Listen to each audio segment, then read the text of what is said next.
Good morning, Thailand. My name is Alex, and I have some updates from around the Land of Smiles for you today, this Wednesday, July 10th. Now, we're going to start off with some travel news. A lot of people come to the Land of Smiles as a destination, but some changes coming to the duty-free section, as Thailand is going to end its duty-free shopping on arrival at airports. So, Thailand will close those duty-free shops in arrival areas of 8 international airports, including Suvarnabhumi and Don Mueang in Bangkok. This move aims to boost domestic spending and decongest airports, reclaiming space for passenger facilities. The closure aligns with Thailand's goal to enhance its tourism strategy and improve airport rankings. Last year, inbound duty-free shops generated 3 billion Thai baht, or about 80 million USD, but the government estimates that the closing them will increase foreign visitors spending by 570 baht per trip.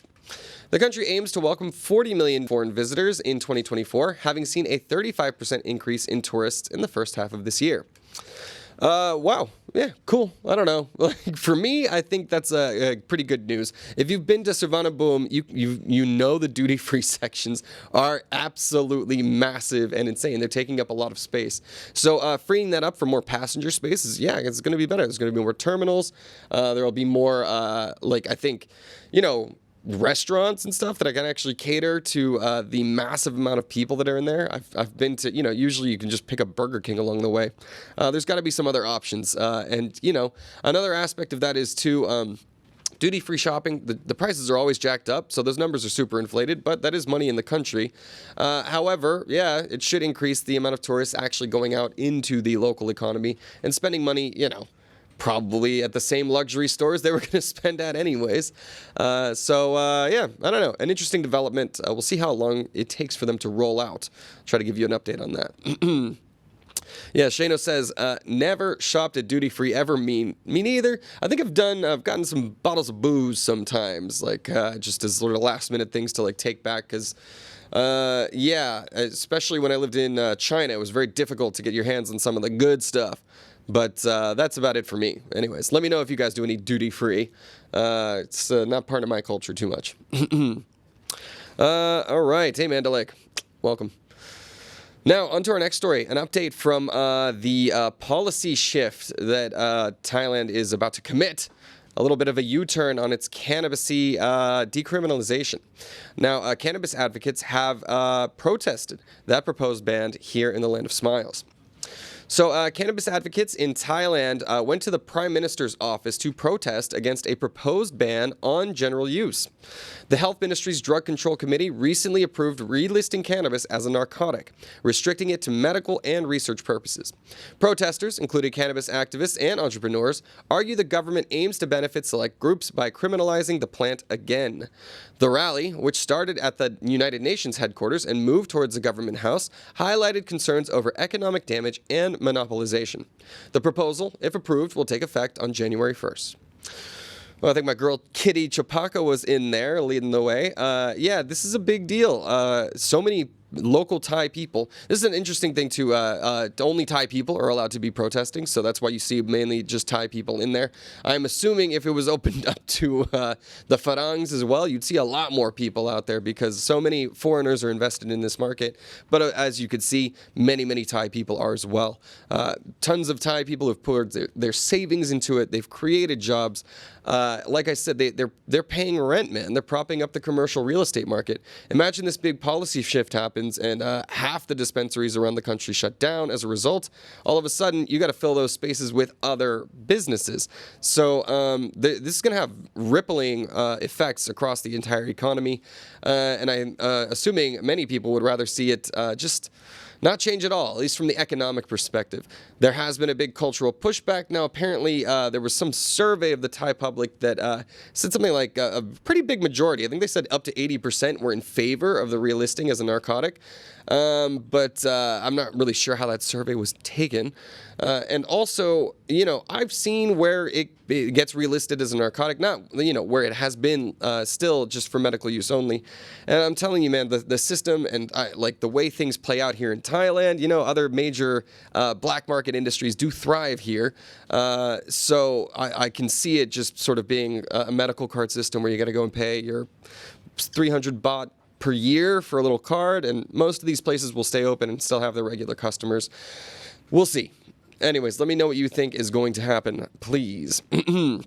All right, hello to new people. Yeah, Shano says all those businesses will be ruined. Yeah, that's very unfortunate. It's brought in a lot of money for the Land of Smiles, and I think that's typically a good thing, a new cash crop.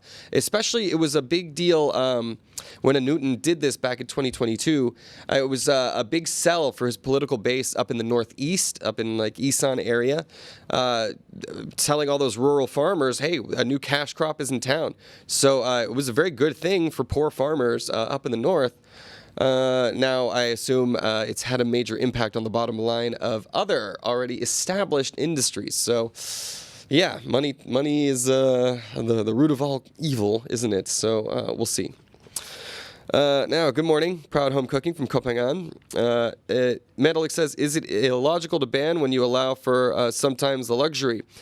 Yeah, I don't know.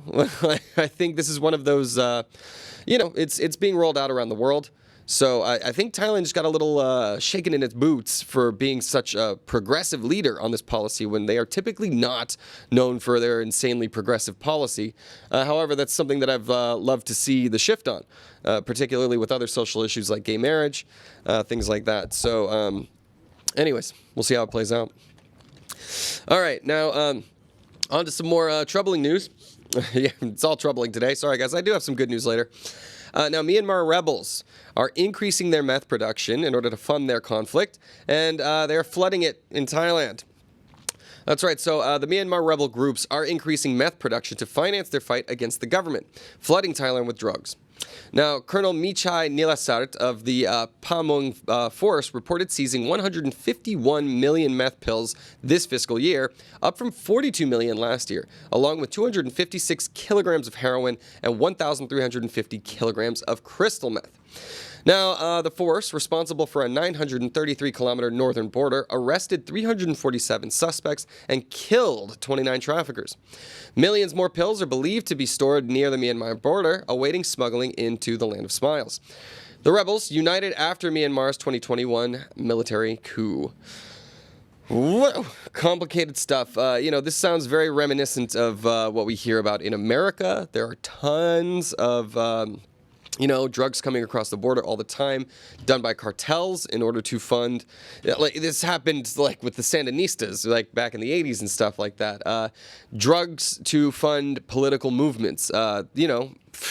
All's fair in love and war, so they say. But one of the problems is that those drugs are coming over and being smuggled in, doing damage here in Thailand. So. Major border force is there. There's tons of refugees that are streaming in still from the Myanmar border. Sometimes you're going to be smugglers coming in with those refugee side too. It sounds like they've made some progress in cracking down, hundreds of arrests. And yeah, apparently they're not taking all prisoners because many smugglers have been killed as well. So it's a dangerous game. We'll see if the Thailand police can keep up with those activities. Yeah, weird one. Anyways, what do you guys make of the, we don't really talk about it too much, but the Burmese conflict does have a major impact on Thailand. Obviously a big one in Myanmar too. But it seems like it's the third favorite war. Russia and Ukraine, the Israel-Palestine conflict seems to get all the headlines. And in international news, we rarely hear about it. So that is still raging on. And it was the OG war too. It started off before all the rest of them. But let me know what you think, guys.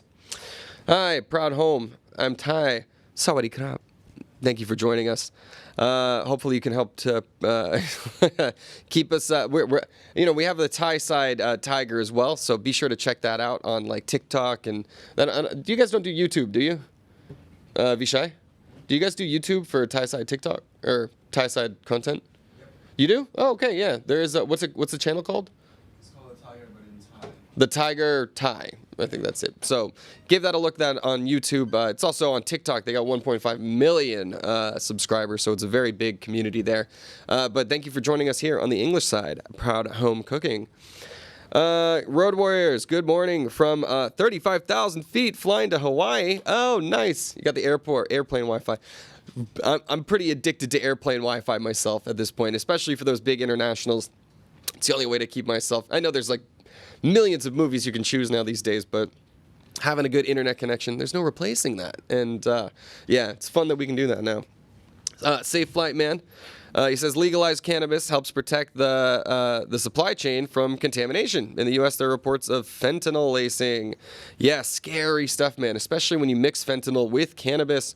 I learned this term recently. It's respiratory depression is what it's called, and that's how you die from fentanyl overdoses. You just stop breathing. Your automatic reflex for breathing is suppressed, and it just stops. So you die of asphyxiation. It's a pretty bad way to go, I imagine. I think you just slip into sleep and go. But yeah, it's I think that's what killed Philip Seymour Hoffman. I'm pretty sure that was related to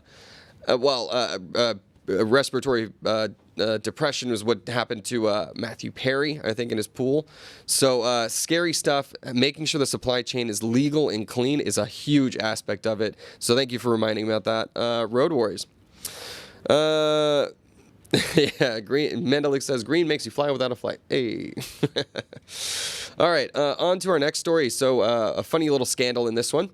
Now, a police impersonator assaults a woman in Pattaya bar. Now, in Pattaya, a woman was assaulted in a bar by a man falsely claiming to be a police inspector. The incident happened on South Pattaya Road when Aim, a 39-year-old Thai woman, was approached by a group of men, one of whom identified himself as Inspector B from Rayong. After a friendly exchange, he groped her, leading Aim to challenge his identity. His companions attempted to intimidate her, but she alerted the real police. The imposter and his group fled before the police arrived. Authorities are investigating, highlighting ongoing safety concerns in nightlife areas. Hey man, good on this girl for sticking up for herself. Good job, Aim, for actually being like, hey, what the hell, suspicious, and contacting the real police.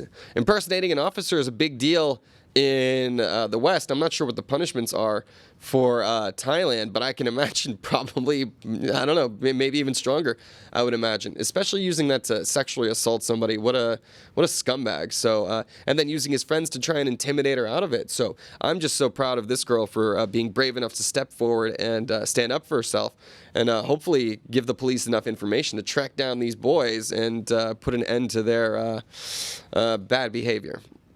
Yeah. Anyways, Shano says that's a crime. Get him. Yeah, agreed. What a jerk. Yeah. Anyways, good on Aim, and good on this for not escalating into something worse than it could have been. So yeah, that's important, girls, man. Like stand up for yourselves, especially. I love that about Thai women. They don't take a lot of BS. That's at least been my experience. So don't mess with Thai girls, guys. All right, now. Some more sad news. Now, well, good news and a sad story, but Thai police have arrested key members of a human trafficking ring. So, Thai police have arrested top leaders of a human trafficking ring that lured Thai citizens into forced labor in call centers.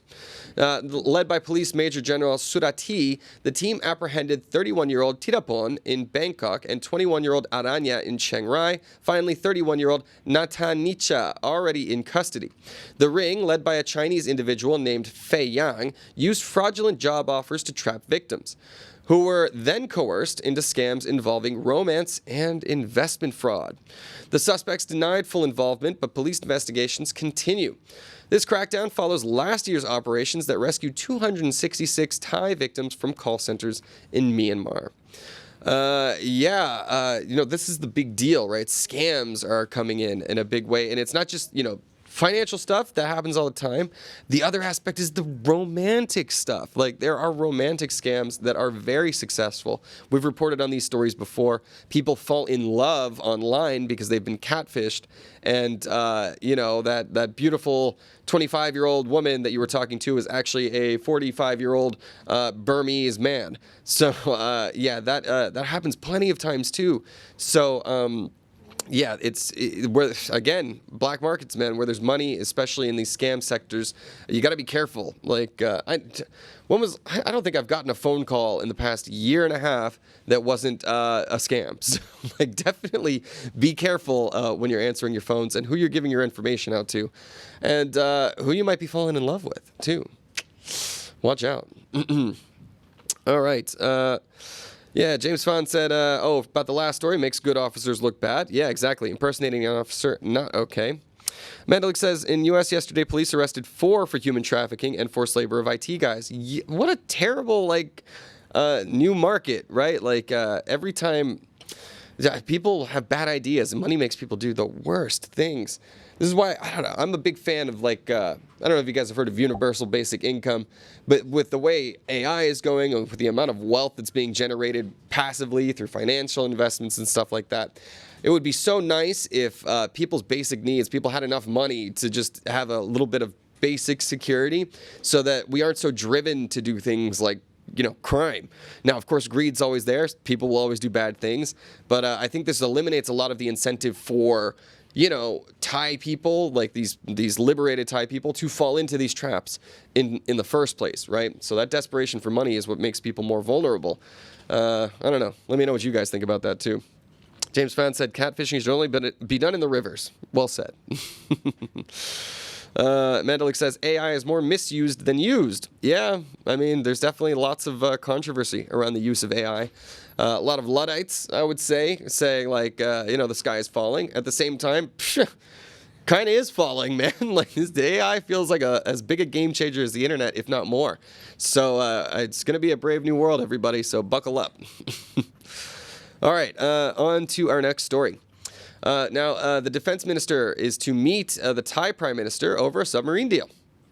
That's right. So Defense Minister Sutin plans to meet with Sreta Thavisin to discuss the controversial submarine procurement project. If approved, the proposal will be submitted to the cabinet. The urgency stems from China's desire to conclude the deal, having invested significant time already. Now, initially, Thailand aimed to buy 3 submarines from China for $1.06 billion US dollars, but budget constraints reduced it to one for 13.5 billion baht only, so about a third of the cost. Issues arose over unavailable German engines, leading China to offer a domestic substitute. Going to substitute the German engineering for the Chinese stuff? I don't know. The Defense Ministry is now amending the contract to extend its term and change the engine type, pending final cabinet approval. So it kind of sounds like China tried to pull a fast one on this one. Sorry, I couldn't get the German engine, so we made our own. Probably reverse engineered from the German one, but that might also be a reason why the Germans aren't sending their engine to Chinese manufacturers, because China is very well known for its reverse engineering programs. You need only look at BYD models, which we were talking about the other day. Lovely cars, much more cost efficient, much better for the consumer. But seems to have a lot of familiar ideas from other car companies around the world. So, I don't know. I'm always of two minds when it comes to China's programs like that. But I think with the military stuff, consumer goods is one thing, right? Military is another thing. So it makes sense that Thailand wants to, be careful when entering this deal with China. Make sure they're getting what they're actually paying for. I always hate these deals, though, man. So much money gets changed for, defense spending. It'd be so much nicer if we could spend that money on healthcare, education. But, man, I don't know. These days, it does feel like a bit of a dangerous world out there. So, who knows? Maybe the spending is justified in a lot of people's minds. Let me know what you guys think. James Fan says, I don't borrow your design, aka BYD. Yeah, I don't know. I've been in some in my Grab drivers, and I'm always impressed, man. They're pretty nice, especially for the price tag attached to them.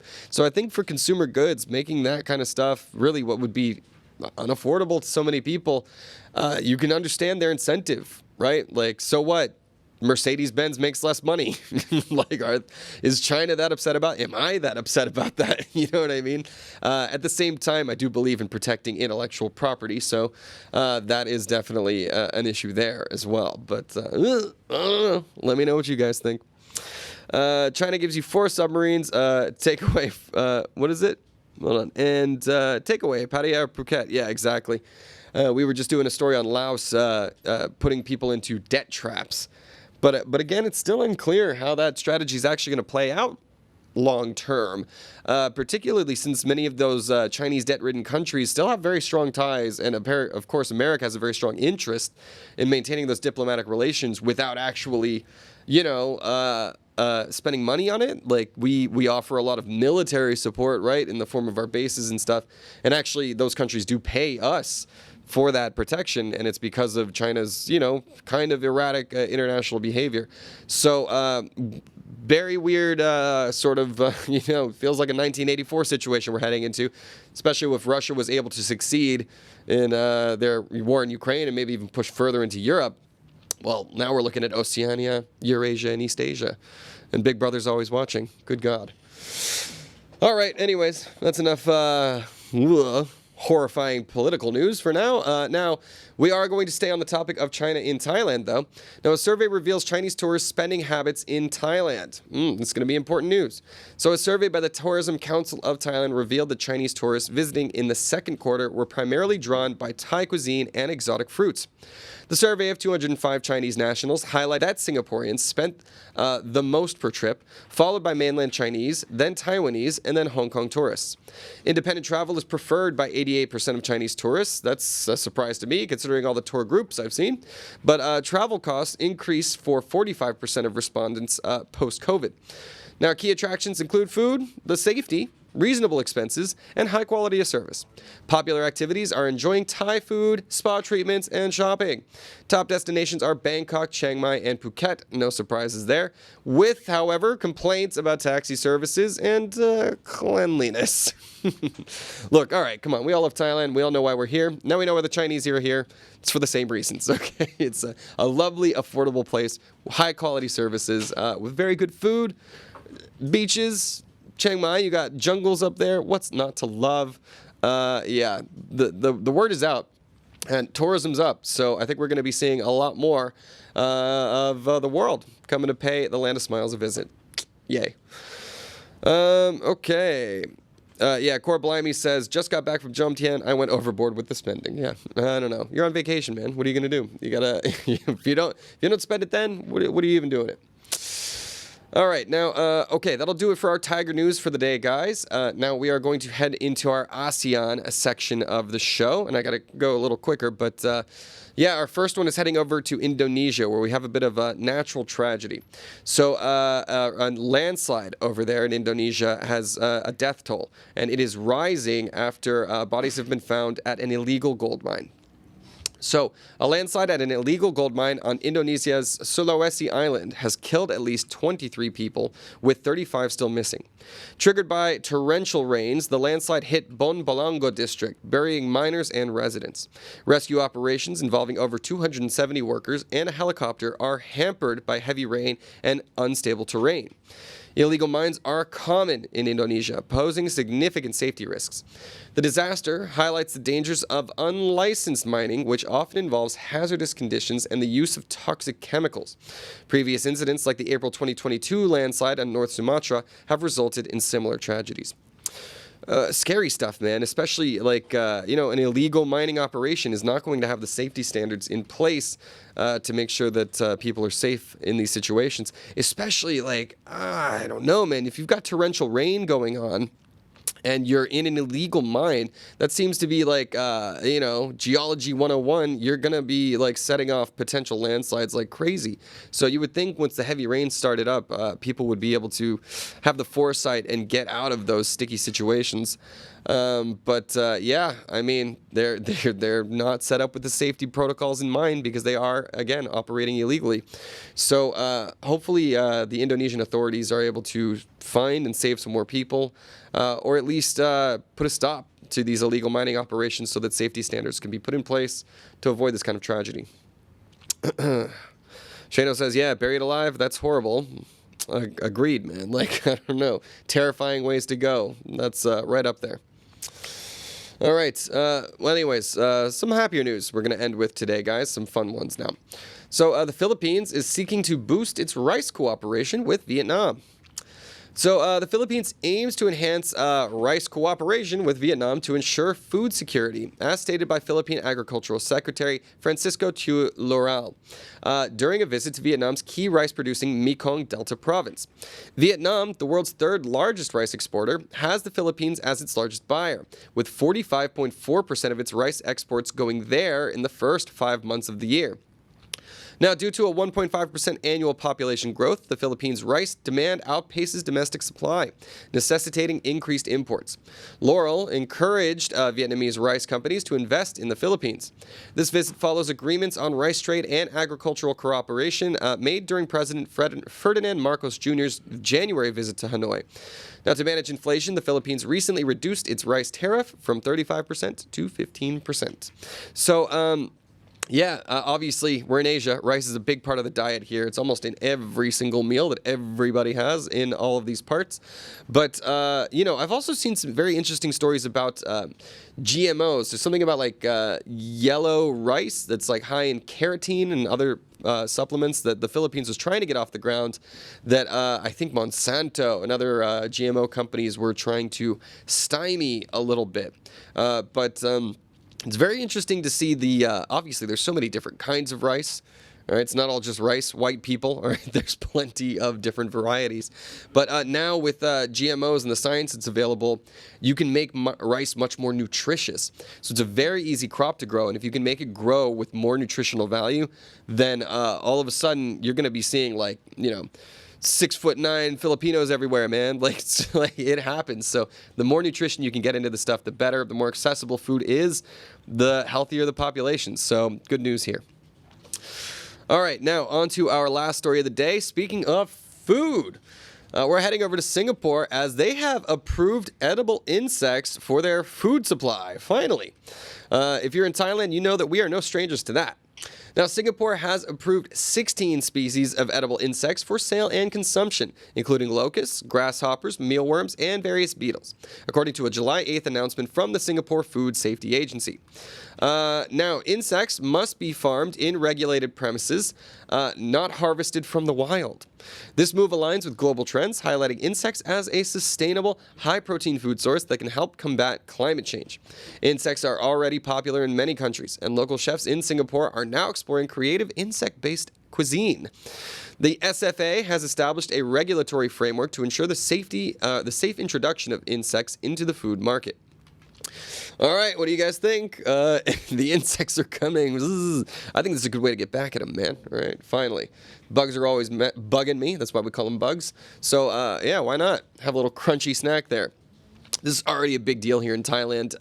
Plenty of places you can find plenty of insects for sale. I remember the first time I went to China, saw scorpions on a stick. That freaked me out, but I did try it, man. I'm an adventurous eater. And honestly, they're figuring out how to cook this stuff better these days. So I do recommend it if you can try it. Don't let the creepy crawly factor let you from having a lovely culinary experience. Let me know what you guys think. Insects, are they on the menu for you? All right. Now, Core Blimey says, still like my meat. Chano says, better than chips. Phew, glad you agree. Miguel says, smelly. Now, for me, this is funny. I've been told, Core Blimey says he loves his meat. Now, for part of my health checkup, apparently I got a little bit of high cholesterol, so I got to turn down my red meat. I think the insects might be helping my health in the long run, so I'll report back. I'm going to start doing a little bit of a tour of buggy cuisine, and I'll let you know what's good and what's, still not. All right, guys. Well, that'll do it from our news from the Thaiger today. You can always go to thetiger.com for more news stories throughout the day. We cover a lot. If you'd like to join the conversation, thank you guys very much for joining us in the live chat. Please do subscribe if you haven't done that already. It's ongoing, the conversation over at ASEAN Now. So please do join that forum. Let us know what you're thinking about whatever's going on over there. So that'll do it. We'll be back again with you again tomorrow, Thursday, July 11th. But until then, have a good day.